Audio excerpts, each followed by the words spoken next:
Bismillahir-Rahmanir-Rahim. The Quranic System of Sustenance. By Allama G. A. Parwez. Translation. Fazal Kareem and Salayina Kareem. Chapter 8. Establishment. In the previous chapter we saw that when people are left to their own devices and so have no particular direction in life, they inevitably choose the path of selfishness. They hoard only for themselves and are entirely uninterested in how others are faring. The intellect of the individual tells him that he must rely only on what he can get for himself. This is a world of every man for himself. If tomorrow brings hard times, no one will be willing to help him. He and his family will be ruined. Of course, from the intellect's viewpoint, this belief is hardly without foundation. The individual needs to only look at the ways of the world for proof. And as such, the intellect is telling the truth. In the world we live in, by and large a capitalistic society, it is certainly true that when an individual gets into financial hardship, there is usually no one there to support him. He must rely entirely on what he has in his wallet. Obviously, with this being the accepted norm, it is very difficult to explain to those who have never known any differently that this way of life is a falsehood. And that the true path to success is to keep only what we need and to give the rest of what we earn to society. It goes without saying that if it is so difficult to get an individual to understand the truth, then getting him to put it into practice is even harder. The Quran is not oblivious to this problem, but it is direct in its approach and doesn't shirk from getting people to face reality. In fact, the Quran has stated that even when both alternatives are presented to people, and they clearly can see which is falsehood and which is truth, the vast majority of them will still be unwilling to adopt the latter. That is that which takes care of the collective interest. The path of least resistance. They will find this alternative too daunting and too difficult even to contemplate. The Quran tells us that it has shown us both paths. Have we not shown him the two highways of good and evil? 90. 10. The problem is that human beings tend to pick the path that seems easier. The other path, whilst noble, is like climbing a mountain, and they are not willing to make the effort. But he would not try to ascend a steep uphill road. 90. 11. And what, asks the Quran, is entailed in climbing this steep uphill road? It answers as follows. And what could make you conceive what it is, that steep uphill road? It is the freeing of one's neck from oppression, or the giving of food on a day of shortage of an orphan near of kin, or of a needy stranger lying in the dust. 90.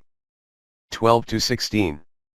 In other words, the uphill road involves building a system that frees everyone from hardship, ensures that all are provided with what they need for their sustenance, ensures that the isolated and vulnerable members of society are taken care of, and raises the living standard of those who have always been downtrodden and impoverished. Obviously then, the Quran urges humanity to abolish their present way of life and replace with a way of life based on truth. How then, can humanity be mobilized to make this uphill climb? How can we get from the present state of society to one in which everyone is a willing benefactor of others? This is the vital question. The Quran answers this question in much detail, and in fact it draws up a full program to the achievement of this end. Iman, the first prerequisite. The first step in this program is to instill some fundamental truths in human hearts, in order to help them develop a sense of Iman. Conviction. In Islamic idealism, the first truth is that apart from the intellect there is another source of knowledge called wahi, revelation, which was transmitted to humanity via the messengers. Bergson writes on this subject. That reason is the distinguishing mark of man, none will deny. That it is a thing of superior value, in the sense in which a fine work of art is indeed valuable, will also be granted. But we must explain how it is that its orders are absolute and why they are obeyed. Reason can only put forth reasons, which we are apparently always at liberty to counter with other reasons. Let us not then merely assert that reason, present in each of us, compels our respect and commands our obedience by virtue of its paramount value. We must add that there are, behind reason, the men who have made mankind divine, and who have thus stamped a divine character on reason, which is the essential attribute of man. It is these men who draw us towards an ideal society, while we yield to the pressure of the real one. It is universally accepted there is only one set of laws in operation throughout the universe.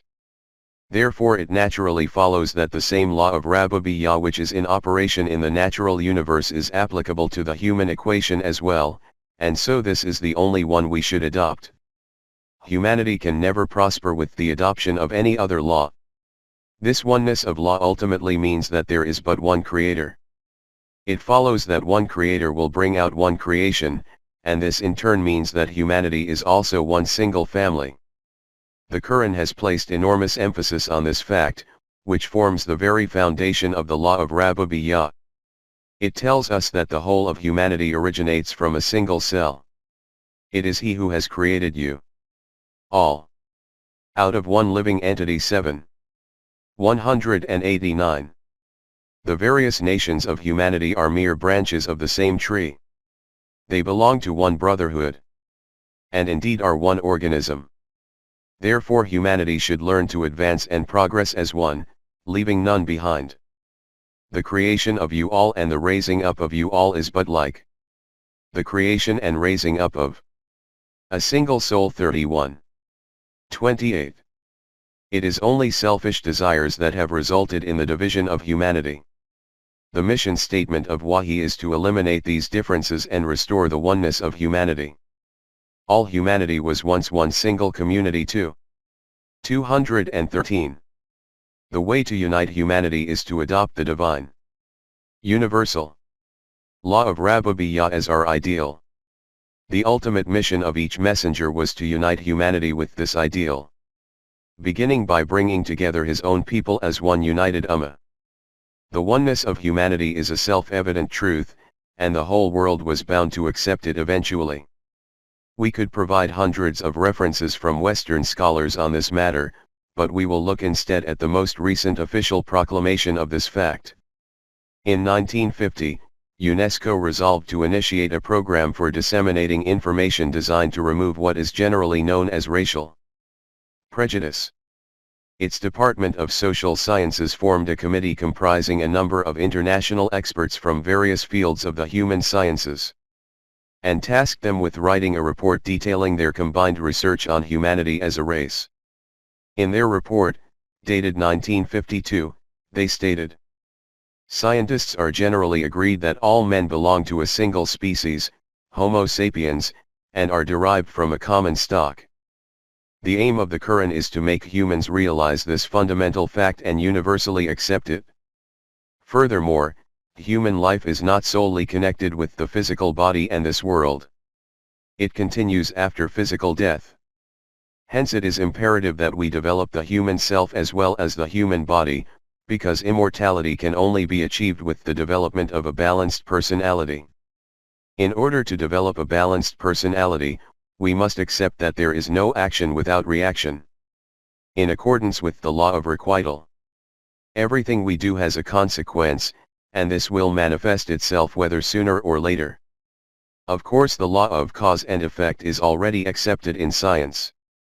Thus a good act, being constructive, will develop the human self, whilst an evil act, being destructive, will harm the self. The secret to developing the self therefore is unity of purpose. Human beings must collectively work to the best of their individual capabilities, and everything they earn or achieve must be left open for the sustenance and development of everyone. In so doing, God's divine attribute of Rabbi el-Alamin, sustainer of the universe, will be realized in practice. Hence the more an individual gives to others for their overall development, the more his self will develop. And since the purpose of life is to develop the self, he will do his utmost to contribute towards the betterment of humanity. These then are the fundamental truths which the Quran instills in human hearts. This leads to Iman, the first prerequisite for climbing that steep uphill road towards the divine system of sustenance. Education, the second prerequisite. Once these basic truths are accepted by a group of people, that is, they have attained conviction or Iman, the next step is to build upon this Iman by taking them through a more intensive education program to give them comprehensive knowledge of Quranic teachings. Subsequently, their increasing knowledge of the law of Rububiyyah inspires them to try and form a Quranic community. Jamaat. Those responsible for providing this education fully impress on their students that there is no room in the divine system for the concept of rulers and the ruled, and that whoever decides to adopt this way of life must do so absolutely willingly, and must completely dedicate him/herself to the higher purpose of life, that is the Rububiyyah of humanity. The students understand that in so doing they are developing themselves and thus gradually evolving in line with the attributes of God. It is not conceivable that a human being to whom God had granted the book, and sound judgment, and prophethood, should thereafter have said to people, "Obey me beside God." But rather, he urged them, "Become men of God by spreading the knowledge of the divine writ, and by your own deep study of it." 379. The students are then instructed to share what they have learned with others. This is the way to disseminate knowledge and educate all of society. Eventually those who are fortunate enough to fully realize the significance of what they have learned become determined to put these teachings into practice, and become united in their purpose. Since their hearts and minds are fundamentally altered, it follows that they gradually distance themselves from the existing man-made system. This marks the beginning of a new system that will eventually replace the old. The members of this germinating society remain in close contact and support each other, united by a common conviction in the principles that they uphold and abide by at all times and in whatever they do. They also convene regularly and encourage public participation in their discussions. This creates an environment in which new people are introduced to Quranic knowledge, thus facilitating its dissemination in the wider community. The process of creating this learning environment is termed Qiyami Salat. Establishing Salat. Since at present we have reduced the scope of Salat to mere ritualistic prayer, it is difficult for most people to fully comprehend its true meaning.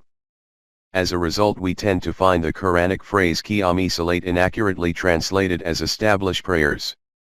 And in practice this is taken to mean commitment to prayer, that is to ritually worshipping God.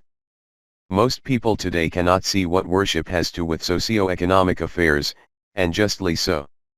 Yet the misconception regarding the true meaning of Salat is hardly new. Revelation, Wahi, was always the source of deen as a way of life, but over time people always altered it so that it was just a religion. Mazhab, indistinguishable from any other. In other words, the practical elements of deen were gradually changed into meaningless rituals and the original practical principles were completely removed from people's lives. Every previous nation has done this, and Muslims are no exception. The Quran explains this religious tampering of the past and present. Shoaib, Jethro in the Bible, was sent to the people of Madian with the divine message. At first, this nation understood this message in strictly religious terms. They thought he was merely trying to form a community of worship, and so they let him preach, thinking that this new religion would not really affect their way of life at all. But they soon began to comprehend the real implications of Shoaib's invitation, that his prayer was not confined to the walls of a temple but reached far beyond it. This came to them as a great surprise. Hence, records the Quran, they asked him. They said, "O Shoaib, does your prayer, Salat, teach that we should stop the worship which our fathers practiced, or that we should stop doing what we like with our property?" 1187. Let us consider what the people of Madian were objecting to and thereby determine the real meaning of Salat.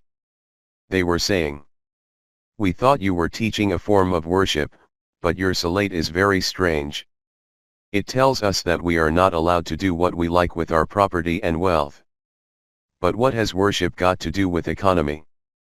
Here we can see the similarity between the thinking of these people with that of today's Muslims.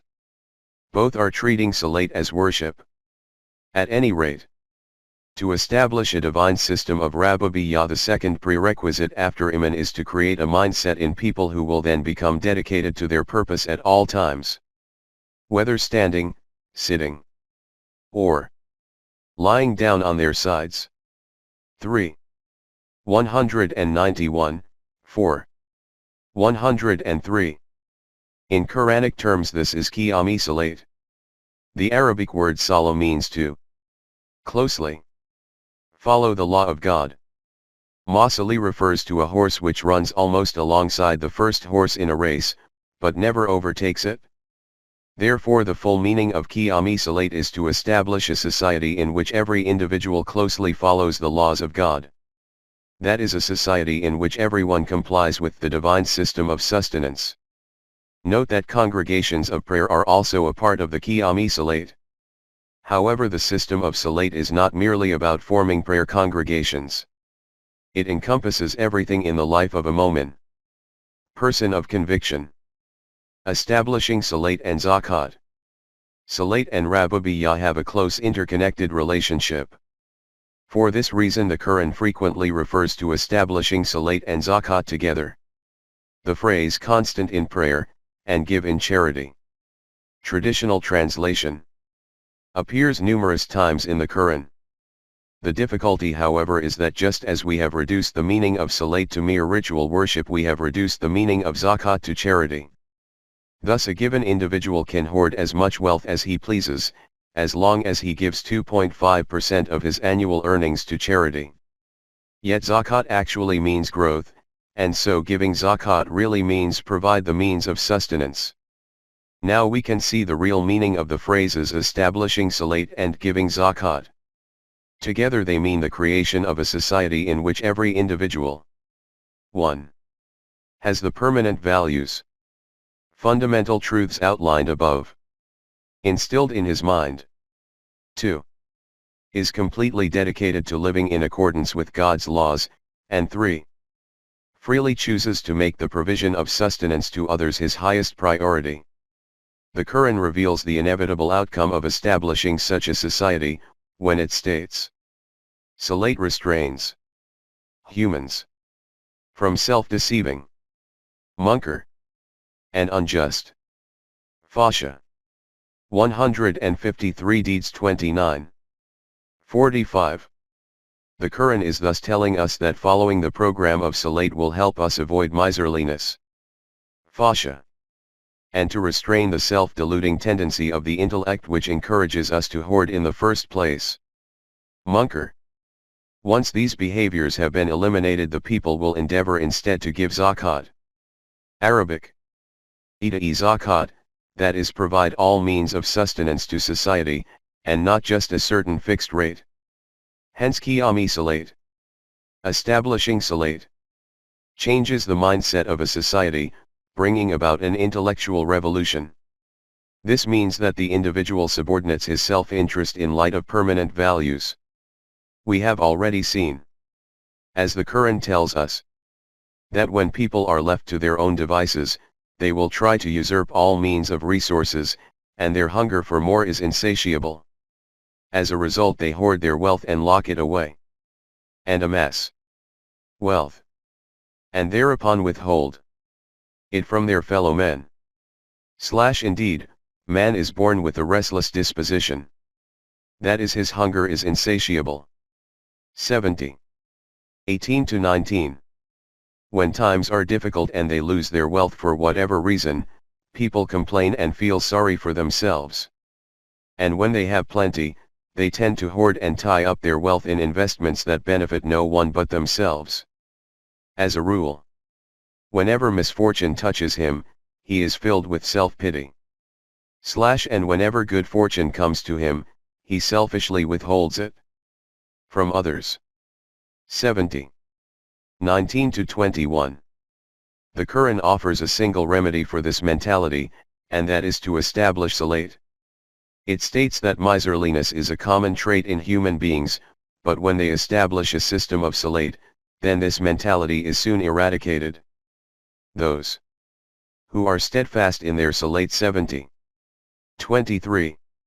In other words, with this change in mindset they accept the fact that they are not the sole beneficiaries of whatever they earn.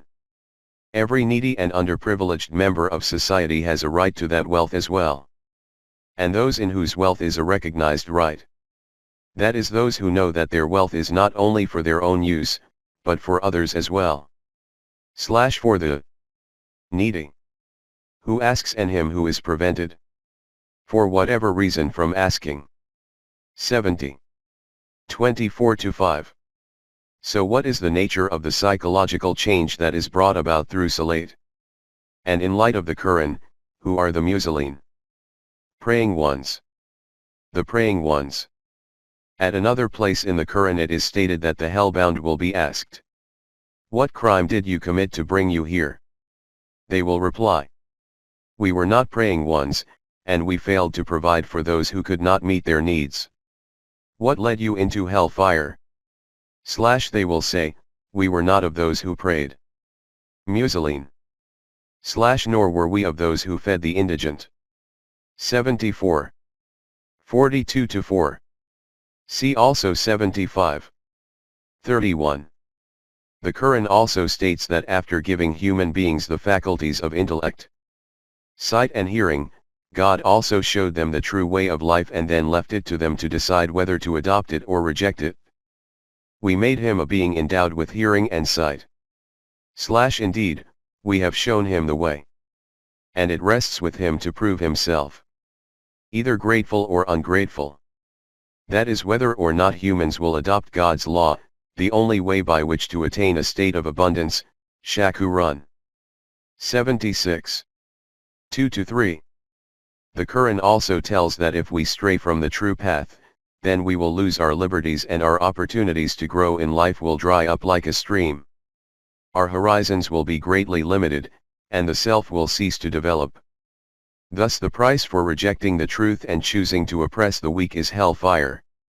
Now, behold, for those who deny the truth we have readied chains and shackles, and a blazing flame. 76.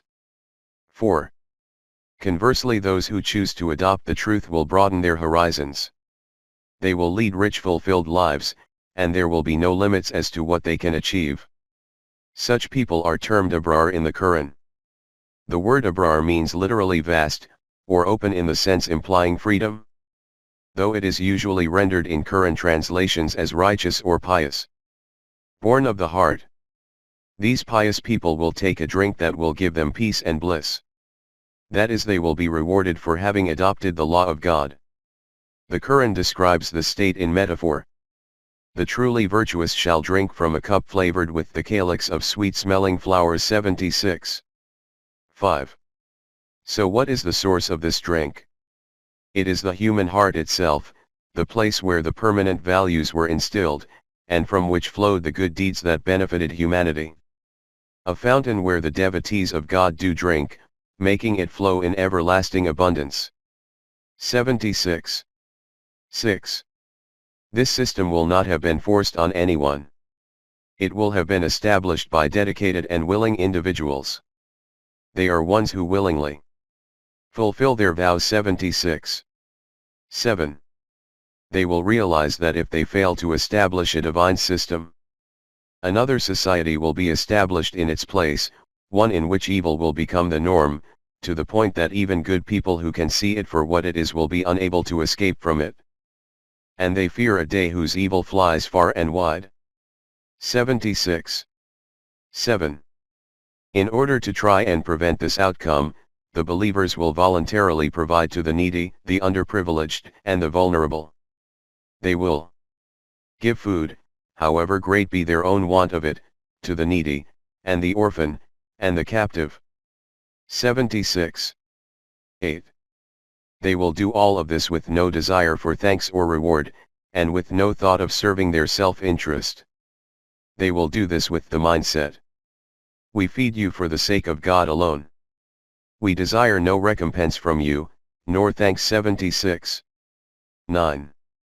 These then are the founding principles of the system of sustenance.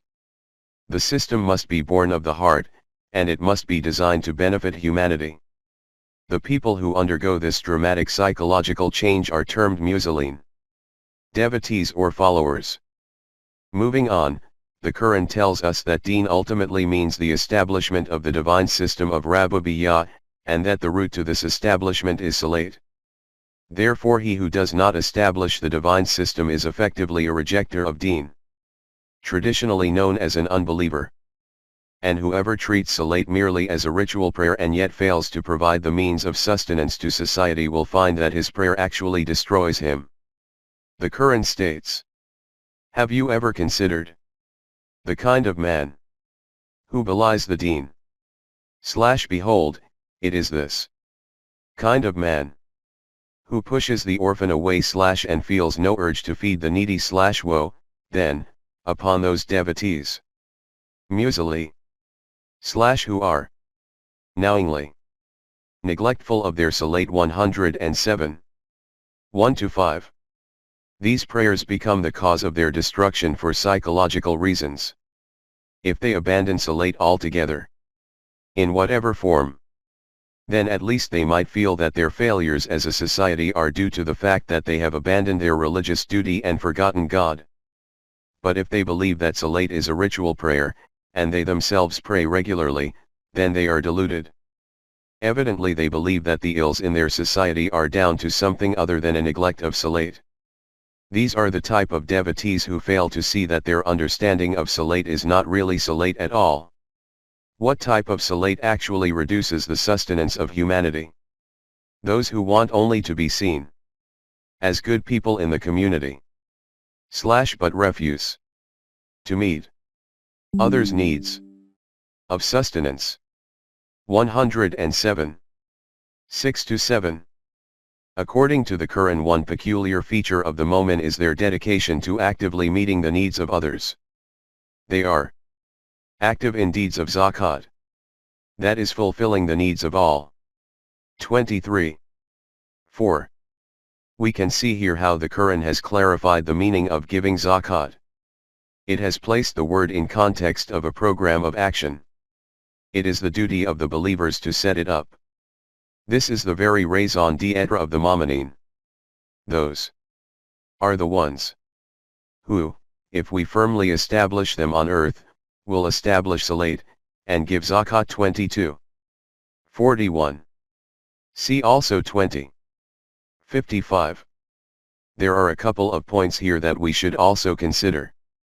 First, the duty of giving zakat can only be fulfilled when there is a governing body set up expressly for the purpose. Obviously, if the meaning of giving zakat is merely charity, then there is no need for such a government. After all, it is possible to give charity under any man-made system. From this it should be clear that giving zakat is not a simple case of giving to charity. It actually means the establishment of a system, the purpose of which is to provide the means of sustenance to the whole of humanity. Secondly, it has been made clear in this verse that the Islamic system will give zakat. Ita-e zakat. That is, giving will be the responsibility of the administration.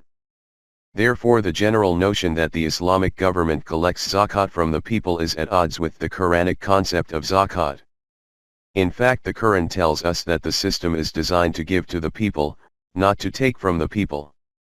The fact is that the contemporary meaning we have given to zakat is the cause of this misconception. We treat zakat as charity at the individual level. But in deen, giving zakat really means to provide the means of sustenance to humanity, and thus the very reason for establishing this system is to make this provision possible. We have seen that the fundamental principle in the system of Rububiyyah is a conviction in the last day. That is setting our sights on the future, rather than a focus on short-term gains. It follows that those who have set their sights on the future will endeavor to establish a system of Rububiyyah or sustenance. That is the establishment of a system which will give zakat to the whole of humanity. But those whose focus is on short-term gains are incapable of setting up a system revolving around zakat. For this reason the Quran has declared, as for those who do not spend in zakat, It is they who deny the truth of the life to come. 41. 7. Conversely, it goes without saying that those who establish salat and give zakat are the ones with a vision for the future. Those who establish salat and spend in zakat. It is they who in their innermost are certain of the life to come. 31. 4. This is a deen-e qayyim. This is a deen right and straight. Deen-e qayyim. 98. 5. The Quranic concepts of salat and zakat are entirely interdependent, to the extent that if a group of people give zakat but do so reluctantly, then their salat is wasted and is worthless. The only reasons why their contributions are not accepted are, that they establish salat reluctantly, and they never give zakat without resentment. 9. 54. Hopefully we can now see the meaning of qiyami salat. Establishing salat. It means the creation of an environment in which people will not only instill the permanent values in their own minds and hearts, but will also instill them in others. Therefore, setting up a system of sustenance requires the following. 1. The ideals which we have discussed above must become embedded in the individual's psyche. 2. A group of such like-minded individuals must offer mutual support to one another and collectively decide to set up the divine system. This is how people can be equipped to take the first steps along the Quranic steep uphill road. The Quran has stated that the way up this road is for each individual to possess the following attributes. He will be of those who believe, and who enjoin patience, and who enjoin compassion upon one another. 90. 17. In other words, those who have conviction in the divine system of universal sustenance will encourage one another to remain steadfast. They also enjoin others to share all resources bestowed on them by the Almighty. Incentive. Generally speaking, society only functions when people have an incentive to work. As long as society doesn't lose sight of its ideals, and thus lose its incentive to work, and as long as no other false incentives are introduced, people as a whole will retain their character and society will remain stable. Incentive therefore is the lifeblood of the society. Freud, the father of modern psychology, thus writes, civilized society, which exacts good conduct and does not trouble itself about the impulses underlying it, has thus won over to obedience a great many people who are not thereby following the dictates of their own natures. Encouraged by this success, society has suffered itself to be led into straining the normal standard to the highest possible point. And thus it has forced its members into a yet greater estrangement from their instinctual dispositions. They are consequently subjected to an unceasing suppression of instinct, the resulting strain of which betrays itself in the most remarkable phenomena of reaction and compensation formations. The pressure of civilization brings in its train no pathological results, but is shown in malformations of character, and in the perpetual readiness of the inhibited instincts to break through to gratification at any suitable opportunity. Anyone thus compelled to act continually in the sense of precepts which are not the expression of instinctual inclinations, is living, psychologically speaking, beyond his means, and might objectively be designated a hypocrite, whether this difference be clearly known to him or not. It is undeniable that our contemporary civilization is extraordinarily favorable to the production of this form of hypocrisy. It is not within the scope of this book for us to explain the Quranic concept of hypocrisy and the peculiar features of a hypocritical personality. Suffice it to say that the findings of Freud and other modern psychologists corroborate the Quranic statements on the subject. Here we will see how the Quran provides the incentives that become the foundation of the system of Rububiyyah. This entire program is summed up with the phrase establishing salat. Professor Hawtrey has written, what differentiates economic systems from one another is the character of the motives they invoke to induce people to work. Next we will examine the Quranic incentives that underpin its system, how strong they are, how logical, and how much they appeal to the intellect. Along with instigating the Quranic incentives in the populace, that is establishing salat, the people must become accustomed to sharing their wealth with others in practice. They must continually be given opportunities to this end, so that they learn to give the greater part of their personal wealth for the sake of the collective interest. The Quran uses the term fi sabilillah for this type of expenditure. Instructions for the transitional period. The Quran does use a word that might be translated as charity or alms, and this is sadaqat. All the instructions that the Quran provides on how and why to give sadaqat relate to a transitional period. We will return to sadaqat later. We should note for now that this transitional period refers to the stage in which the system of Rabubiyya is actively being set up, but the process is not yet complete. In other words, this refers to the early stages of its establishment, when only a small number of people, Jamaat, group, have reached a state of conviction. The transitional stage prepares these people in such a way as to gradually take the whole of society to the last stage. They are taught that whilst they can keep what they need for themselves, they must share the rest of their earnings with society for the collective interest as well. By putting these principles into practice, they develop the habit of thinking in terms of the collective interest until such a time that the system itself will become responsible for taking the means of sustenance and wealth and redistributing it to everybody. This of course would be the final stage in establishing the system of Rabubiyya. Those who, when they spend on others, are neither extravagant nor miserly, but hold a just balance between those two extremes. 25. 67. Elsewhere the Quran states, "And give the near of kin what is his by right, as well as to the needy and the wayfarer, but do not squander your wealth senselessly." 17. 26. The Quran states that sadaqat can be given openly or in secret. 2. 271. It also teaches that wealth should always circulate, and that it should not remain just in the hands of the wealthy.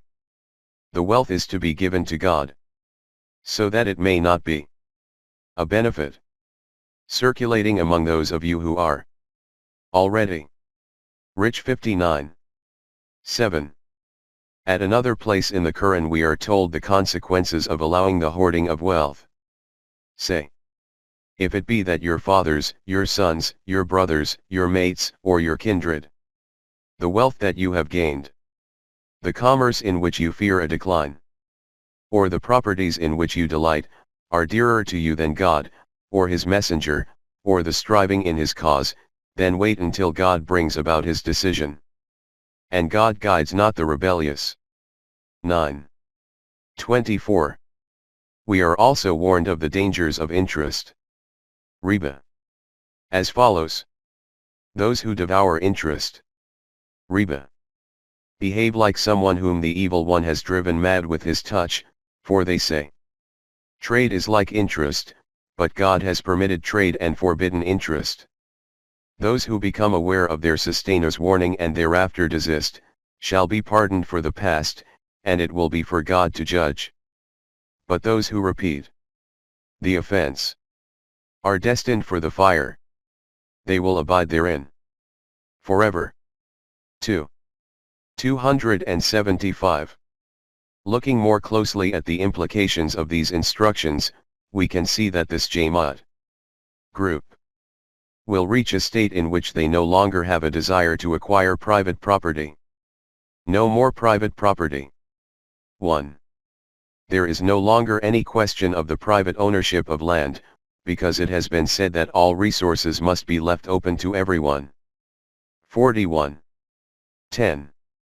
2. When there is no private ownership of land, then all real estate business, whether for selling or letting, becomes obsolete. This includes renting residential properties. Of course, people still need somewhere to live, but the state will provide accommodation to fulfill this need. 3. No one can hoard money since this is forbidden, and wealth cannot be allowed to circulate just amongst a particular wealthy class. 4.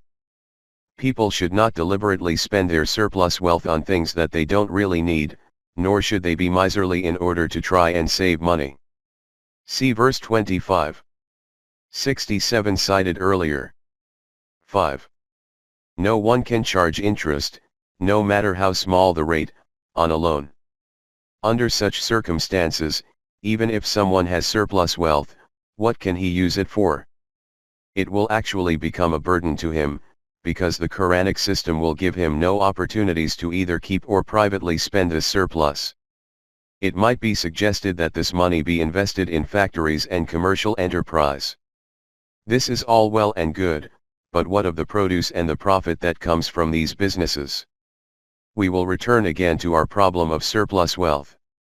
Thus we can see that the Quran's instructions leave no room for the acquisition of surplus wealth. When it comes to fulfilling needs, the system assumes responsibility. We will return to this in detail later. In short, this practical education program will bring about the kind of psychological change in society that will gradually teach people the habit of working for the collective interest and for the benefit of humanity, rather than for immediate gains. Pious is he who spends his substance, however much he himself may cherish it, upon his near of kin, and the orphans, and the needy, and the wayfarer, and the beggars, and for the freeing of human beings from bondage. 2. 117. See also 76. 8. It will also nurture the following character traits. They love all that come to them in search of refuge, and who harbor no grudge in their hearts for whatever they, the refugees, may have been given, but rather give them preference over themselves, even though poverty be their own lot. 59. 9. Formation of the Jamaat. Once the psychological state of the Jamaat reaches its peak, the higher purpose, that is the creation of an ideal society, for which they were trained, finally becomes manifest. In today's terms, this means the emergence of a distinct party. And it emerges for the simple reason that we cannot bring about a revolution in any society until a party or movement comes into being for the purpose. On this subject, Uspensky quotes his mentor Gurdjieff as follows: "Everything I have said till now I have said about the whole of humanity. But as I pointed out before, the evolution of humanity can proceed only through the evolution of a certain group, which, in its turn, will influence and lead the rest of humanity. But this Jamaat will not impose itself by force or coercion, nor can it do so through any nepotistic influence, or with bribery. As we have already seen, this party will comprise a group of people who have made the law of divine universal sustenance their ideal, who have willingly dedicated themselves to establishing a system based upon it, and who are absolutely convinced that this system is the only guaranteed means to success both in the short term and in the future. In short, the people in this Jamaat will come to rely on one another and will support and strengthen one another by virtue of their common idealism. Their hearts are united, and they are single-minded in their purpose. It follows that this is the foundation of a pious society." Uspensky thus writes, citing Gurdjieff, "Men understand one another so imperfectly because they live always by different emotions. And when they feel similar emotions simultaneously, then and then only do they understand one another. Thus when such a group of people come together and are united in their purpose, they are said to be leading a collective life. So how does this Jamaat come into being?" Uspensky again cites Gurdjieff. "The rule of common responsibility must be borne well in mind. It has another side also. Members of a group are responsible not only for the mistakes of others, but also for their failures. The success of one is the success of all. The failure of one is the failure of all. A grave mistake on the part of one, such as for instance the breaking of a fundamental rule, inevitably leads to the dissolution of the whole group. This is the purpose about which the final messenger was told. Hence, proclaim openly all that you have been commanded to say, and turn away from those who join false deities with God." 15. 94. He was instructed to ensure that those who were ready to take part in the divine program received full support and protection. Lower your wing. in gentleness. To the believers 15:88. The messenger was also told that when opposition inevitably came from vested interests, God's law and those who joined him would be sufficient to help him thwart these opponents. O Prophet! God is enough for you and those of the believers who follow you. 8:64. Hence this society emulates the attributes of God in its chosen mission, which is to ultimately provide universal sustenance to all of humanity. This is achieved by means of a social contract between the state, God's central authority, and the people. The people agree to willingly and absolutely entrust their possessions and their lives to the central authority that administers the system of Rububiyyah. And in return, the central authority guarantees a heaven on earth. Behold, God has bought of the believers their lives and their possessions, promising them paradise in return. 9:111. Social contract with God.